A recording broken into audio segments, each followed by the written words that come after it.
하나님 앞에 기도드리심으로 강림절 첫 번째 주일 예배를 하나님 앞에 드리겠습니다. 성문으로 나아가라 나아가라, 백성이 올 길을 닦으라, 거한 길을 수축하고 수축하라, 돌을 제하라, 만민을 위하여 기치를 들라. 여호와께서 땅 끝까지 선포하시되 너희는 딸 시온에게 이르라. 보라, 내 구원이 이르렀느니라. 보라, 상급이 그에게 있고 보응이 그 앞에 있느니라 하셨느니라. 아멘. 주님께서 재림하시는 길을 닦으라고 하시는 하나님 아버지, 우리 안에 있는 마음의 돌을 제거하고 고른 길을 닦아 주님께서 다시 오시는 길을 평탄하게 하심을 감사를 드립니다. 강림절 첫 번째 수요예배에 우리의 마음속에 있는 시기와 질투, 거짓과 미움을 버리게 하시고 정결하게 하사 깨끗한 심령으로 주님을 영접하게 하옵소서. 오늘도 저희가 간구하는 기도가 응답되어지기를 바라오며 영과 진리로 성삼위 하나님께 드리는 예배를 연락하여 주시옵기를 예수님의 이름으로 기도드리옵나이다. 아멘. 찬송가 208장 하나님 앞에 찬양 드리겠습니다. 내 주의 나라와 종의 신성전과 피 흘려 사신 교회를 내 사랑합니다. 내 주의 교회는 천성과 같아서 눈동자같이 아끼사 내 보호하시네. 이 교회 위하여 눈물과 기도로 내 생명 다하기까지 애봉사합니다. 성도의 교제와 교회의 위로와 거주와 맺은 언약을 기뻐합니다. 하늘의 영광과 힘보시는 의가 죄와 함께 영원히 시온에 넘치네.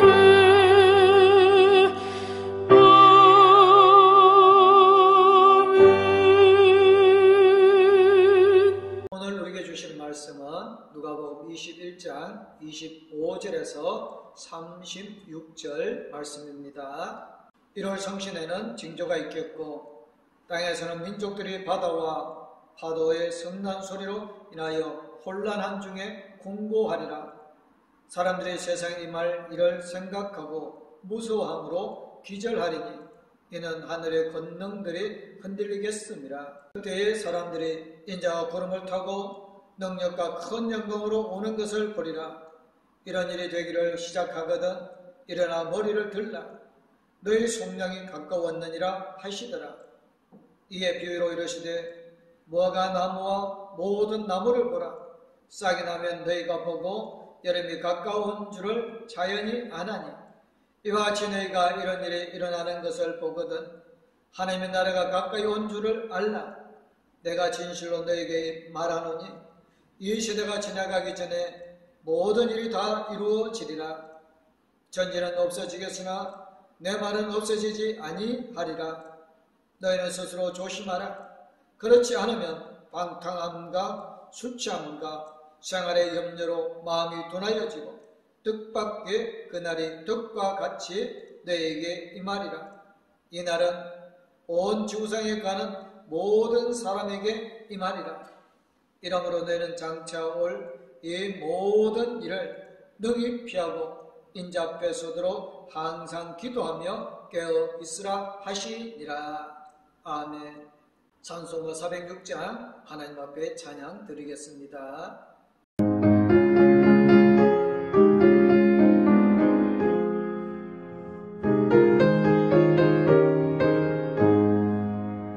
고난 내 영혼 편히 곳과 풍랑이라도 안전한 보고 폭풍까지도 다스리시니 주의 영원한 팔 의지에 주의 영원하신 팔 함께 하사 항상 나를 붙드시니 어느 곳에 가든지 요동하지 않음은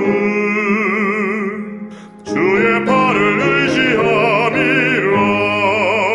세상 친구들 나를 버려도 예수는 함께 동행하므로 주의 은혜가 충만하리니 주의 영원한 팔 의지해 주의 영원하신 팔 함께 하사 항상 나를 붙드시니 어느 곳에 가든지 요동하지 않음은 주의 팔을 의지함이라.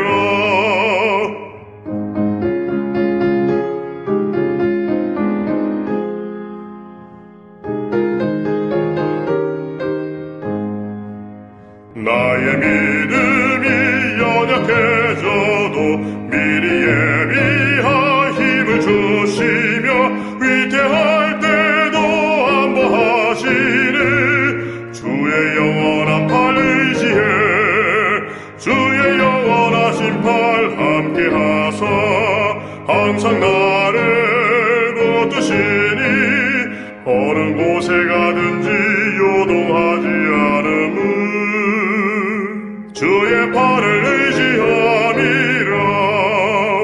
능치 못한 것 주께 없으리 나의 일생을 주께 맡기며 나의 모든 짐 대신 지시니 주의 영원한 팔 의지해 주의 영원하신 팔 함께 하사 항상 나를 붙드시니 어느 곳에 가든지 요동하지 않음은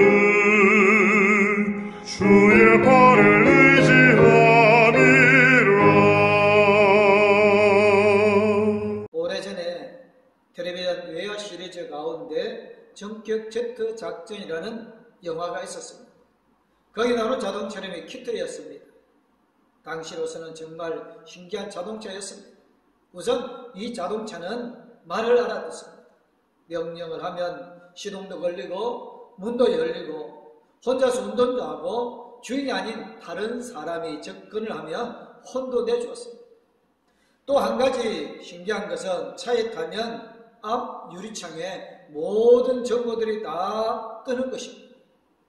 본부에서 지시가 내려오면 그 내용이 유리창에 뜨고, 예를 들어서 어떤 차를 출격한다고 하면 그 차가 어떤 차인지, 어디로 가고 있는지, 지금 어디에 있는지를 정확하게 가르쳐줍니다. 벌써 20여 년 전 영화이니까 당시로서는 신기하기 짝이 없는 그런 자동차였습니다. 사실 그 당시에 이미 그런 기술들이 만들어져 있었습니다. 단지 비용이 비싸서 실생활에 사용되지 않고 있었을 뿐이지요. 이제는 당시의 키트가 하던 일들을 우리 일상생활에서 다 볼 수 있습니다. 음성인식 기술이 발달해서 말로 하면 알아듣는 장치들이 많이 있습니다. 유리창에 온갖 정보가 뜨는 것도 생활 중에서 많이 볼 수가 있습니다. 이런 모든 기술들, 당시의 키트가 자랑하던 기술들을 집약해서 구현하는 것이 바로 스마트폰입니다.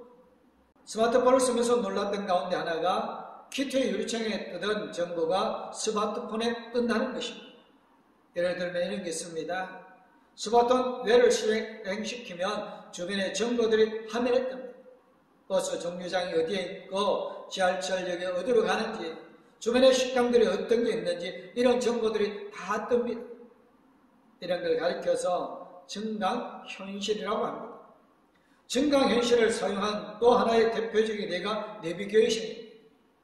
내비게이션을 보면 실제로 있는 길을 보여주지만 길만 보여주는 게 아니라 거기 설명을 붙여서 길 안내를 해주지요. 목적지까지 얼마나 남았는지도 알려주고 길 옆에 무슨 식당이 있는지도 보여주지. 이렇게 증강현실이란 현실과 동떨어진 다른 세계의 것이 아니라 현실 위에 정보를 부과해서 현실을 더욱 강화하는 것을 말합니다. 그러니까 가상현실하고는 다른 것입니다. 가상현실은 현실이 아니라 사람들이 만들어낸 가상의 세상을 마치 현실인 것처럼 보여주는 것인데, 증강현실은 현실 그 자체에 덧붙여서 현실을 더 확대하고 강화하여 보여주는 것입니다. 증강현실은 사실 우리에게도 굉장히 익숙한 것이라는 말씀을 드리려고 한 것입니다. 특별히 우리 기독교인들에게는 더 그렇습니다. 성경에 나오는 믿음의 사람들은 모두 증강현실을 볼 줄 아는 사람들이었습니다. 엘리사가 그랬습니다. 엘리사 활동하던 시절에 이스라엘은 시리아라는 나라이기 때문에 늘 시달렸습니다. 틈만 나면 쳐들어와서 약탈하고 이스라엘 사람들을 노예로 잡아가고 그랬습니다. 그런데 언제부터인지 시리아가 쳐들어올 때 이스라엘이 미리 알아차리고 길목을 지키는 바람에 시리아가 허탕을 치는 경우가 많아지기 시작했습니다. 엘리사가 미리 알고 이스라엘 왕에게 알려주었기 때문이었습니다. 그래서 시리아에서 엘리사를 없애겠다고 작정하고 엘리사가 살고 있는 성을 중무장한 군대를 보내어서 엘리사를 잡으라고 하였습니다. 시리아의 군대는 밤을 틈타서 엘리사가 살고 있는 성을 포위하였습니다. 엘리사의 시종이 아침에 일어나 보니 성이 완전히 포위되어 있는 것이었습니다. 시종은 엘리사에게 달려가서 큰일 났다고 어떻게 하면 좋겠느냐고 걱정을 합니다. 현실을 있는 그대로 본 것이지. 그런데 엘리사는 태평합니다.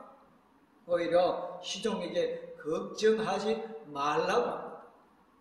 왜냐하면 그의 눈에 보이는 현실뿐만 아니라 증강현실을 보았기 때문입니다. 엘리사가 하나님께 기도해서 시종도 증강현실을 보게 해달라고 하자 시종도 지금까지 보지 못했던 것을 보게 됩니다. 주님께서 그의 눈을 열어주셔서 그가 바라보니 온 언덕에는 불말과 불병가가 가득하여 엘리사를 두루 에워싸고 있었습니다. 증강현실을 본 것입니다. 예언자들은 증강현실을 보는 사람들이었습니다. 이스라엘 백성들의 눈에는 하나님이 보이지 않고 자기들이 심판대 앞에 서 있는 것도 보이지 않았습니다. 그러니 제 멋대로 죄를 짓고 악을 행하고 우상을 섬겼지요. 하지만 하나님의 심판을 보는 예언자들은 그들이 하는 것을 그냥 보고만 있을 수가 없었습니다. 그래서 그들을 향하여 외칩니다. 하나님의 심판을 선포하고 회개를 촉구합니다. 하지만 증강현실을 보지 못하는 백성들은 그게 미친 소리처럼 들렸고 예언자들은 듣기 싫은 소리만 하는 재수없는 사람으로 생각했습니다.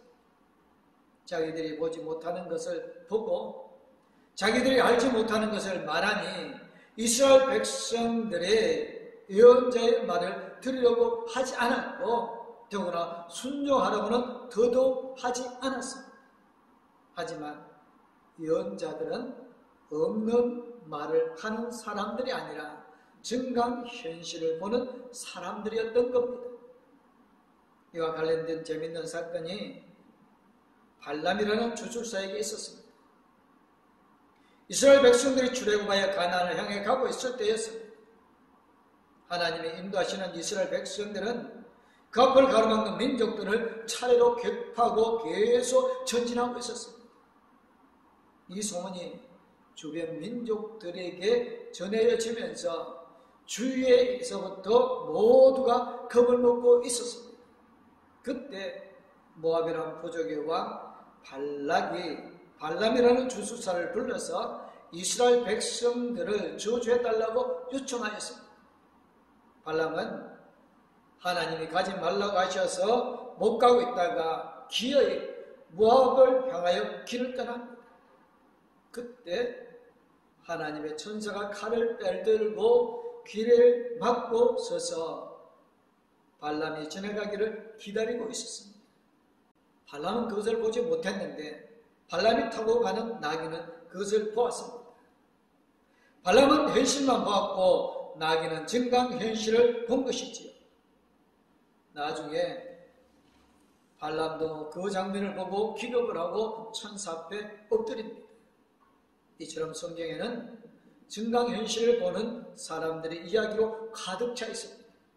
그런데 증강현실이라는 것이 그냥 막 보이는 것이 아니고 증강현실을 볼 수 있는 장치가 필요합니다.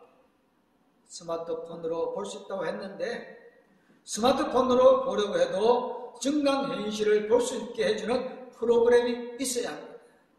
스마트폰의 프로그램을 어플리케이션이라고 하는데 줄여서 앱이라고 부릅니다. 그러니까 증강현실을 보려면 그것을 볼 수 있게 해주는 앱이 있어야 한다는 것입니다. 성경 인물들은 신앙이라는 앱을 통하여서 증강현실을 볼 수 있었다는 이야기가 되어지는 겁니다. 흔히 말하는 대로 신앙의 눈으로 보면 하나님의 역사가 보인다는 이야기가 그냥 하는 말이 아니라 바로 증강현실을 볼 수 있게 된다는 말인 것입니다. 증강현실을 보게 해주는 앱이 바로 신앙이라는 것이고요. 신앙의 눈으로 보면 현실만 볼 때와는 다른 게 보입니다. 하지만 없는 걸 마치 있는 것처럼 눈 속으로 보여지는 게 아닙니다. 증강현실은 현실을 있는 그대로 보여주면서 그것을 설명하고 해석해 주는 것이지 없는 것을 있다고 속이는 게 아닙니다.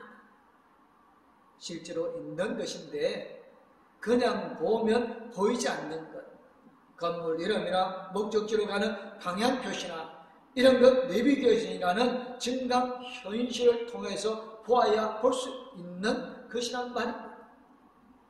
신앙의 눈으로 보면 이 세상의 역사에 대한 증강현실이 보입니다. 우주 만물을 보면서 저게 있었나 보다, 아니면 우연히 저렇게 생겼나 보다 그렇게 생각하지만 신앙의 눈으로 보면 그 모든 것을 하나님이 만드셨다는 사실을 보게 되어집니다. 역사가 우연히 저절로 그렇게 흘러가는 것이 아니라 하나님이 섭리하시고 하나님의 인도하신다는 사실을 보게 되어집니다. 믿음의 눈으로 보면 증강현실이 보입니다. 남들은 보지 못하고 알지 못하는 현실이 눈에 보이게 됩니다. 엘리사가 자기를 지키러 온 불말과 불수레를 본 것도 신앙의 눈으로 보았기 때문입니다. 엘리사는 그때 실제로는 없는 헛개비를 본 것이 아니라 신앙의 눈으로 실제로 벌어지고 있는 현실, 증강현실을 본 것입니다. 교회에 대해서도 마찬가지입니다. 교회를 볼 때 교회에 대해서는 별 관심이 없는 사람들이 보는 것과 교회를 레몬처럼 살아가는 사람이 보는 게 다른 것입니다. 교회 건물을 리모델링 한다고 할 때 우리 교회가 새로워지고 더 아름다워진 모습이 지금 현실의 모습 위에 증강현실로 덧붙여서 보이는 분들이 있을 겁니다. 신앙이 없는 사람은 신앙의 증강현실을 보지 못하는데 그런 사람은 그냥 맨눈으로 볼까요? 그렇지 않습니다. 사람들은 그들 나름대로의 증강 현실을 봅니다. 아무도 맨눈으로 누구도 동일하게 볼 수 있는 것만 보지는 않습니다. 사진으로 찍히는 완전히 객관적인 것만을 보는 사람은 아무도 없습니다. 신앙의 증강 현실을 보지 않는 사람들은 자기 나름대로 눈으로 현실을 봅니다. 제 눈이 안경이라는 말도 있지만 신앙이 아닌 다른 안경을 끼고 현실을 보는 겁니다. 세속의 안경, 탐욕의 안경, 교만의 안경, 자기중심주의의 안경을 끼고 세상을 보게 됩니다. 그러면 그 안경을 통해 그 안경이 보여주는 증강 현실을 보게 됩니다. 세상이 온통 돈벌이 수단으로만 보인다든지 다른 사람들은 자기를 위해 이용할 대상으로 본다든지 그런 것이지. 사기꾼의 눈에는 모든 사람이 사기칠 대상으로 보일 것이고 도둑질하는 사람들의 눈에는 모든 물건이 도둑질할 대상으로 보이겠지. 우리 기독교인은 신앙의 눈으로 세상을 봅니다. 우리가 보는 모든 것에서 하나님의 뜻을 찾고 우리가 만나는 모든 일을 통해서 하나님의 역사와 섭리를 봅니다. 그런데 간혹 이런 분들이 있는 걸 봅니다. 교회에서는 신앙의 안경을 쓰고 있는데 교회를 나가면서 그 신앙의 안경을 벗어놓고 가는 사람 말입니다. 교회에서는 하나님 은혜를 찬양하고 하나님께 감사하면서 헌신을 다짐하는데 교회를 나갈 때는 그런 것 다 벗어놓고 교회에 올 때 벗어놓고 온 세상의 안경을 다시 찾아 쓰고 나가지. 그래서 세상에서 하나님 없이 삽니다. 거짓말하고 도둑질하고 남을 미워하고 남에게 상처 주고 그러면서 말입니다. 오늘 우리가 읽은 누가복음의 말씀도 증강 현실에 대한 이야기를 하고 있습니다. 대강절 혹은 강림절은 이중적 기다림의 절기입니다. 우리를 구원하시려고 이미 오신 예수님이 타협의 나심을 기념하기 위해 기다리는 절기면서 동시에 이제 세상을 구원하시려고 다시 오실 주님을 기다리는 절기입니다.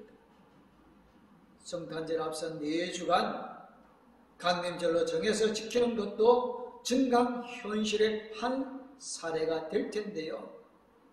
이 날짜들의 특별한 의미를 부여해서 그 의미를 묵상하며 그 의미에 합당한 삶을 살도록 하는 것이니까 말입니다. 특별히 오늘 누가복음은 다시 오실 주님을 이야기하고 있는데 주님이 다시 오실 때 이런 징조들이 나타난다는 것입니다. 해와 달과 별들에게 징조를 나타내고 땅에서는 민족들이 바다와 파도의 성난 소리 때문에 어쩔 줄을 몰라서 괴로워할 것이다. 사람들은 세상에 닥쳐올 일들을 예상하고 무서워서 기절할 것이다. 하늘의 세력들이 흔들릴 것이기 때문이다. 천재지변과 기상, 예상과 대재앙이 일어난다는 말입니다. 이런 일들을 보면 신앙이 없는 사람들, 신앙의 증강 현실을 보지 못하는 사람들은 무서워서 기절할 지경이지만 신앙의 증강 현실을 보는 사람들은 이 모든 일이 하나님이 하시는 일인 것을 보고 그것이 우리를 구원의 징조라는 것을 보기 때문에 오히려 더 열심히 주님을 섬기게 되는 것입니다. 오늘 말씀에서도 주님이 말씀하시지. 이런 이들이 일어나기 시작하거든. 일어서서 너의 머리를 들어라. 너의 구원이 가까워지고 있기 때문에 우리의 구원이 가까워지고 있다는 사실을 깨달으라는 것입니다. 사실 이런 일들은 어제 오늘의 일은 아닙니다. 전에도 늘 있어왔고 지금도 세계 여러 곳에서 일어나고 있고 앞으로도 끊임없이 일어날 일들입니다. 이런 일이 일어나면 지진이 일어나고 해일이 일어나고 쓰나미가 생기면 예수님이 다시 오실 시간이 임박한 것이라는 말씀인데, 이 말씀은 시간적으로 얼마 남지 않았다, 며칠 있다가 몇 년 있다가 주님이 다시 오신다는 이야기가 아닙니다. 오늘 누가복음의 말씀은 신앙의 증강 현실을 보라는 겁니다. 무화과 나무 잎이 돋으면 여름이 가까운 줄을 아는 것처럼 이런 일들이 일어나면 예수님이 지금 우리와 함께 계신다는 사실을 깨달으라는 것입니다. 시간이 얼마나 걸릴지, 얼마나 남았는지 문제가 아니라 주님이 우리와 가까이 계신다는 것입니다. 주님 우리를 구원하신다는 사실을 보라는 것입니다. 자연의 모습, 특히 지진이나 해일이나 이런 일들을 보면서 주님의 역사도 전혀 깨닫지 못하고 주님을 발견하지 못하는 어리석은 사람, 무지한 사람이 되지 말라는 것입니다.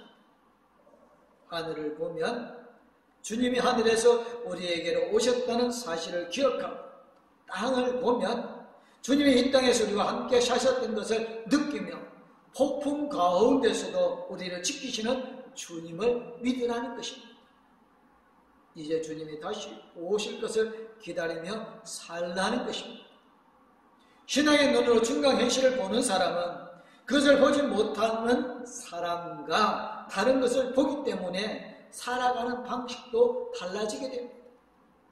엘리사가 불말과 불뱀을 보았기에 태연했던 것처럼 세상의 시련과 환난 혹은 가난과 아픔 앞에서 낙심하고 좌절하지 않고 오히려 편안하게 주님의 도우심을 기다리게 됩니다. 우리 삶에 환난이 태풍처럼 몰려와도 두려워하지 않습니다. 그 속에서 주님이 계시고 지금 주님이 우리와 함께 계시는 것을 보기 때문입니다. 주님의 다시 오심을, 주님이 우리에게 오고 계심을 증강현실을 통해 보는 사람들은 지금 이 시간, 이 세상에서 살아가는 방식이 달라질 수밖에 없습니다. 오늘 말씀 34절처럼 스스로 조심해서 방탕하지 않고 술 취하지 않고 세상살이의 걱정으로 우리 마음이 짓눌리지 않게 되어집니다. 맑은 정신으로 주님의 오시기를 기다리며 걱정하지 않고 불안해하지 않고 주님의 도우심을 기다립니다. 신앙의 증강 현실은 아직 이루어지지 않았지만 우리를 향해 다가오고 있는 주님의 구원을 보여주기 때문에 그것을 보는 사람은 미래에 대한 아무런 두려움이나 염려를 하지 않게 되는 것입니다. 신앙의 눈으로 보지 않는 사람들은 성탄절을 돈벌이 날로 봅니다. 그래서 백화점이 교회보다 성탄절을 더 환영하고 더 화려하게 장식하고 기다립니다. 하지만 그들이 기다리는 건 예수님의 탄생이 아니라 돈벌이요, 1년에 한 차례 찾아오는 대목입니다. 하지만 우리는 성탄절을 통해 태어나신 아기 예수님을 보면서 그 날을 기다립니다. 그리고 그 주님이 우리를 구원하시고 다시 오실 것을 보면서 그 날을 기다립니다. 사랑하는 성도 여러분,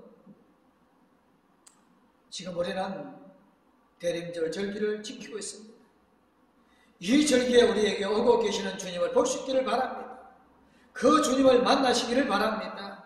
내 눈에 보이는 세상이 저물고 생각하지 않고 실제로 있지만 사람의 눈에 보이지 않는 현실, 신앙의 증강 현실을 볼 수 있게 되어서 주님의 역사, 주님의 사랑, 주님의 그 희생을 볼 수 있기를 주님의 이름으로 축원합니다. 스스로 조심해서 방탕한 생활을 하지 않고 술 취하지 말고 세상살이의 걱정으로 마음이 짓누르지 말고 지금도 살아계셔서 우리 안에 계시고 우리를 향해 오고 계시는 주님을 볼 수 있게 되어지기를 바랍니다. 지진이 난다고 해일이 밀어닥친다고 두려워하거나 염려하지 말고 그 일들을 통해 주님이 우리와 함께 계신다는 사실을 확인할 수 있기를 바랍니다. 주님이 언제 다시 오실지는 알 수 없지만 우리가 주님을 바라보면서 주님이 다시 오시는 날을 기다리는 자세로 믿음과 헌신의 삶을 살면 주님이 언제 다시 오시든 아무 걱정할 것이 없습니다. 지금도 주님과 함께 있고 또 우리에게 오고 계시는 주님을 기다리며 살고 있기 때문에 오히려 그 날은 우리의 구원의 날이 될 것입니다. 하나님의 나라는 가까이 있음을 믿고 그 증강 현실을 보는 우리 모든 성도님들 되어주시기를 주님의 이름으로 축복합니다. 아멘. 기도하겠습니다.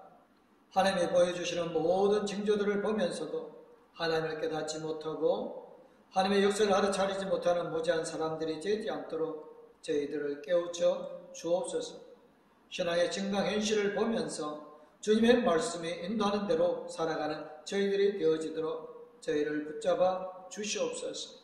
하나님의 말씀에 온전하게 세워지는 거룩한 성도들을 통하여 이 땅에 하나님의 나라가 이루어가게 되어지고 주님의 나라가 가까이 있음을 깨달아 알고 전하게 하여 주실 줄 믿사옵고 거룩하신 우리 주 예수 그리스도의 이름으로 기도드리옵나이다. 아멘. 이제는 우리를 권하게 이 땅에 오신 우리 주 예수 그리스도의 우리의 모든 것을 주시는 하나님 아버지의 그 큰 사랑, 우리 나갈 길을 인도해 주시고 동행하여 주실 성령님의 감화 감동 위로 교통 충만하심, 하나님 나라에 가까이 있음을 알고 하나님의 나라를 전하여 가기 원하는 동덕교회의 모든 성도님들과 가족들 위해 이제부터 영원토록 함께하옵기를 간절히 축원하옵나이다. 아멘. 하나님 이 가정을 축복하소서. 하늘에 신령한 복으로 하나님